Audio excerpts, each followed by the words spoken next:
Udah jadi rahasia umum kalau Gen Z itu adalah manusia yang paling gak happy di muka bumi ini. Di tahun 2018, American Psychological Association atau APA pernah menulis artikel soal ini, bahwa Gen Z adalah generasi yang paling rentan kena mental health issues dan juga gampang stres.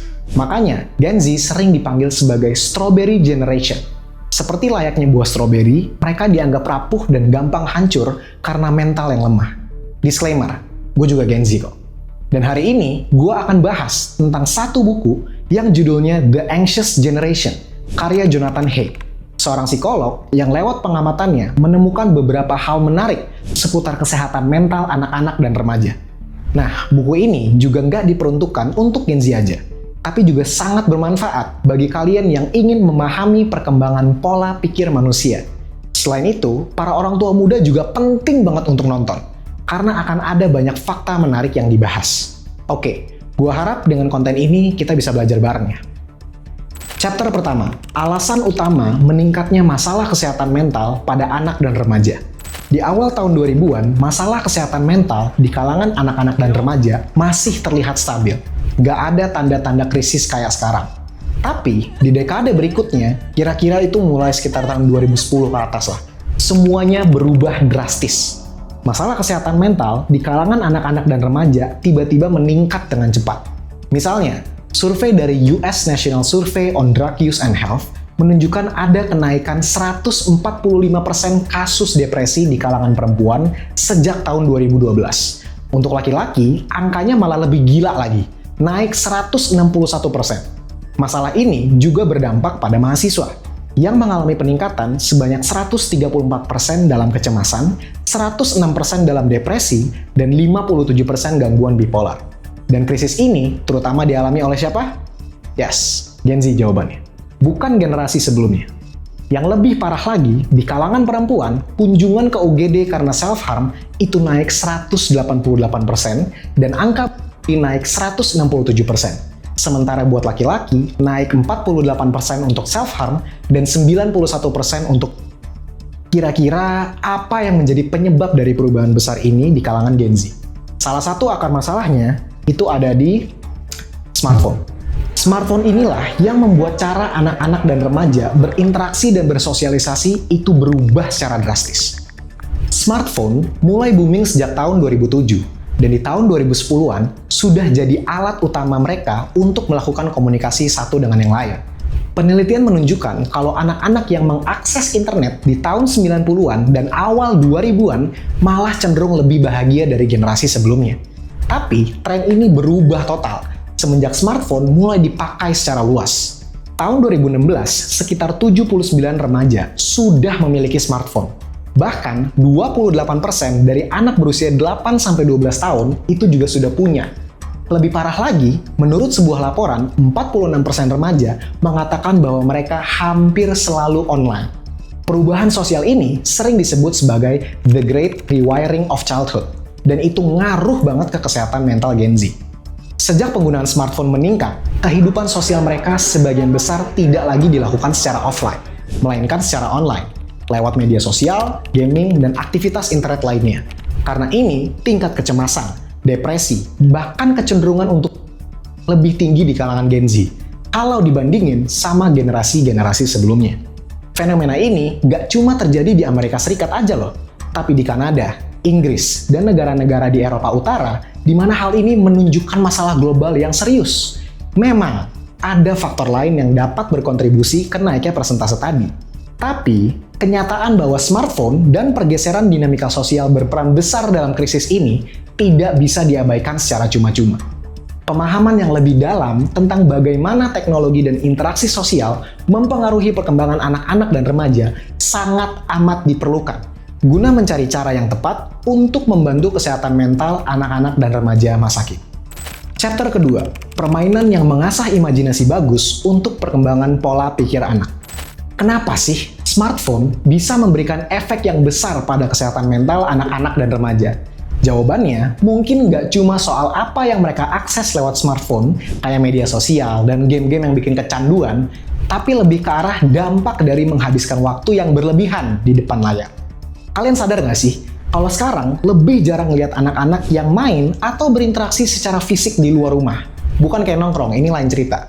Rata-rata pasti di dalam rumah dan lengket sama gadget mereka. Nah, smartphone itu pelan-pelan menghapus masa kecil yang seharusnya dinikmatin di luar rumah dengan minim penggunaan gadget. Dan ini punya dampak besar untuk kesehatan mental pada Gen Z. Salah satu elemen penting dalam perkembangan anak yang sehat adalah free play atau bermain secara bebas, di mana mereka bisa menggunakan imajinasi, mengembangkan kemampuan pemecahan masalah, belajar mengambil risiko, dan berteman. Contoh sederhana dari free play ini seperti main bola sama teman, masak-masakan juga, main boneka-bonekaan. Intinya, permainan yang tidak melibatkan gadget. Dengan ini, free play membuat mereka belajar tentang kreativitas dan kerjasama. Dan hal ini membantu mereka untuk paham yang namanya dinamika sosial tanpa harus selalu diarahin sama orang yang lebih dewasa. Contohnya dari main masak-masakan yang tadi, mereka belajar untuk berbagi sama teman yang lain dan menggunakan imajinasi mereka dalam membuat suatu makanan. Tapi, dengan menghabiskan waktu terlalu banyak lewat smartphone, kesempatan buat free play ini jadi semakin berkurang. Bahkan nggak ada sama sekali. Yang kedua, ada attunement atau kemampuan untuk melakukan koneksi secara emosional dengan orang lain. Biasanya, konteks ini berlaku pada seorang caregiver kepada sang anak. Ini mulai terbentuk sejak kecil, pas anak-anak merasakan dan mempelajari emosi dari orang tua dan teman-teman mereka. Hal ini membuat mereka jadi punya kemampuan untuk meregulasi emosi dan membangun social skills terhadap orang lain. Harapannya, dengan perkembangan regulasi emosi yang baik, perilaku impulsif akan semakin berkurang. Mirisnya, dengan minimnya kesempatan anak-anak untuk berinteraksi secara tatap muka, mengakibatkan koneksi emosional yang terjalin dengan orang lain itu sangat sedikit, bahkan tidak ada sama sekali. Di tahun 2014, 1/3 dari perempuan berusia remaja sudah menghabiskan waktu sekitar 20 jam per minggu di media sosial. Yang berarti, kemampuan untuk connected secara emosional dengan orang lain itu tidak diasah secara maksimal. Yang ketiga, ada yang namanya social learning, atau proses di mana anak-anak belajar dari melihat dan meniru perilaku orang lain. Ini juga udah berubah gara-gara smartphone. Dulu, anak-anak belajar dari role model di komunitas mereka. Tapi sekarang, media sosial menciptakan lingkungan di mana anak-anak lebih banyak meniru influencer atau tokoh-tokoh online yang belum tentu jelas asal-muasalnya. Ini bisa sangat riskan, karena anak-anak bisa punya standar yang tidak realistis atau ngikutin orang-orang yang nggak bener. Dan ini sangat mempengaruhi identitas dan perilaku mereka. Chapter ketiga, dampak negatif smartphone terhadap anak dan remaja. Krisis kesehatan mental di kalangan Gen Z bisa dipahami lewat 4 dampak utama yang disebabkan oleh smartphone. Pertama, kurangnya interaksi sosial. Interaksi tatap muka itu penting banget untuk perkembangan sosial anak yang sehat. Tapi, waktu yang dihabiskan untuk ketemuan langsung sama teman-teman itu turun drastis sejak tahun 2009. Bahkan, pas mereka ketemuan, mereka masih pegang smartphone.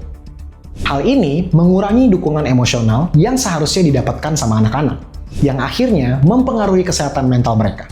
Kedua, kurang tidur. Remaja emang dari dulu susah untuk menjaga pola tidur yang sehat, karena adanya perubahan siklus biologis mereka. Tapi, masalah ini semakin parah dengan hadirnya smartphone. Penggunaan smartphone yang berlebihan di malam hari dinyatakan mengganggu pola tidur alami manusia.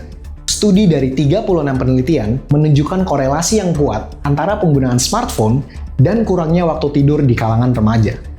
Kurang tidur ini dikaitkan dengan peningkatan depresi, kecemasan, perilaku agresif, dan kontrol impuls yang menurun. Artinya, mereka lebih impulsif. Dan semua ini semakin umum di kalangan Gen Z. Ketiga, pecah fokus. Smartphone dirancang untuk mencuri perhatian lewat notifikasi yang tidak ada habisnya. Notifikasi terus-terusan ini bikin fokus kita terpecah dan susah untuk konsentrasi. Bahkan saat smartphone cuma ada di ruangan aja, itu sudah terbukti kalau fokus kita jadi berkurang. Pecahnya atensi atau fokus selama masa perkembangan otak ini mungkin jadi alasan kenapa makin banyak yang didiagnosis sebagai ADHD, di mana akhirnya banyak remaja yang sulit fokus ke tugas-tugas yang memerlukan perhatian jangka panjang. Keempat, adiksi. Smartphone dan media sosial sengaja didesain supaya bikin orang kecanduan. Khususnya, remaja lebih rentan untuk kecanduan, karena otak mereka itu masih berkembang.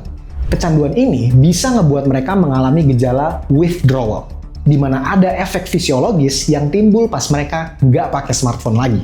Ibaratnya kayak orang yang kecanduan narkoba lah. Kalau nggak pakai, itu langsung tiba-tiba gelisah. Jadi kalau smartphone-nya nggak ada, mereka langsung cemas, gampang marah, sampai-sampai nggak bisa tidur. Kecanduan ini ditambah dengan 3 masalah di atas, ngebuat masalah kesehatan mental di kalangan anak-anak dan remaja itu semakin parah. Chapter keempat, kurangi screen time. Jadi, gimana caranya buat mengurangi dampak negatif dari smartphone ini? Yap, seperti judulnya, kurangi screen time kalian. Kontrolnya ada di kita dan orang tua kita, khususnya untuk kasus anak-anak dan remaja. Selain itu, kalian bisa ganti tontonan kalian di media sosial ke sesuatu yang lebih sehat. Kalian sadar juga nggak sih, tontonan kita semua di media sosial itu isinya didominasi oleh sesuatu yang malah bikin mental health kita amburadul. Kalian sadar nggak, tontonan yang isinya orang-orang suka pamer di media sosial itu sering kali bikin kalian lebih nggak happy. Menonton orang-orang yang kayak gitu, ngebuat kalian itu membandingkan apa yang sudah kalian miliki dengan yang orang lain miliki. Kalian semua harus ingat bahwa comparison is the thief of joy. Dan gak hanya itu loh, kalian sadar kan kalau apa yang orang-orang tampilin di internet itu sering kali isinya kebohongan. Ingat kan kasus Elizabeth Holmes dan Joe Low? Atau mungkin kasus kriminal dan mega korupsi yang melibatkan tokoh-tokoh ternama di negeri ini. Makanya, ganti screen time kalian dengan microlearning, perbanyak literasi, dan challenge diri kalian untuk meraih small achievements di hidup kalian. Itu bisa mengganti rasa kecanduan kalian dengan sesuatu yang lebih positif. Dan ketika kalian sudah mencapai challenge-challenge kecil itu, percaya deh, itu jauh lebih puas. Channel ini gue bikin sebagai salah satu alternatif dari oknum channel lain yang malah bikin mental health kalian tambah parah. Nah, sekalian nih, jangan lupa support dengan subscribe dan share ya nanti. Thank you guys. Gue Rafa, undur diri, and I'll see you next time.